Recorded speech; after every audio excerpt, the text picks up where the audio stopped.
కానీ మీ మీద ఇప్పుడు సంగారెడ్డిలో కేసు నమోదు చేశారు. అనవసరమైనటువంటి ఆరోపణలు చేస్తున్నాడు హరీష్ రావు మీద, వెంకటరామరెడ్డి మీద అనేటువంటిది మీ సంగారెడ్డి ఎమ్మెల్యే ఒక కంప్లైంట్ ఇచ్చాడు. సో రఘునందన్ రావు కేసులు కొత్త కాదు. తెలంగాణ ఉద్యమంలో 70-80 కేసులు అయినాయి. బీజేపీలోకి వచ్చినాక 12-13 అయినాయి. ఇక భయపెట్టేది ఏముంటుందన్న? 15 11 అయితే భయం అవుతుంది. హరీష్ రావు భయపెట్టాలి, ప్రభాకర్ రెడ్డి భయపెట్టాలి కేసులకి. రఘునందన్ రావు కేసులకు భయపెడతాడా? చట్ట ప్రకారం కొట్లాడతాం. నాకు నోటీస్ ఇవ్వమన్నారు, విచారణ జరపమని ఎలక్షన్ కమిషన్ చెప్పింది. వాళ్ళు కేసులు చేసిరంటే చేయని, ఎదుర్కొంటా. చట్ట ప్రకారం ఎదుర్కొంటా, న్యాయ ప్రకారం ఎదుర్కొంటా.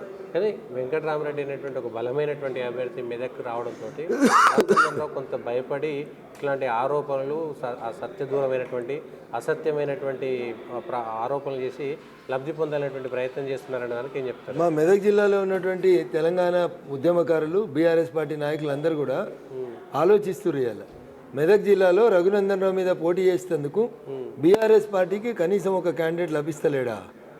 బీఆర్ఎస్ పార్టీ పక్క జిల్లాకి వెళ్ళి సూట్ కేసులు ఇచ్చిన వాళ్ళని క్యాండిడేట్లుగా తెచ్చుకోవాలన్నా? ఇదా మా దుస్థితి?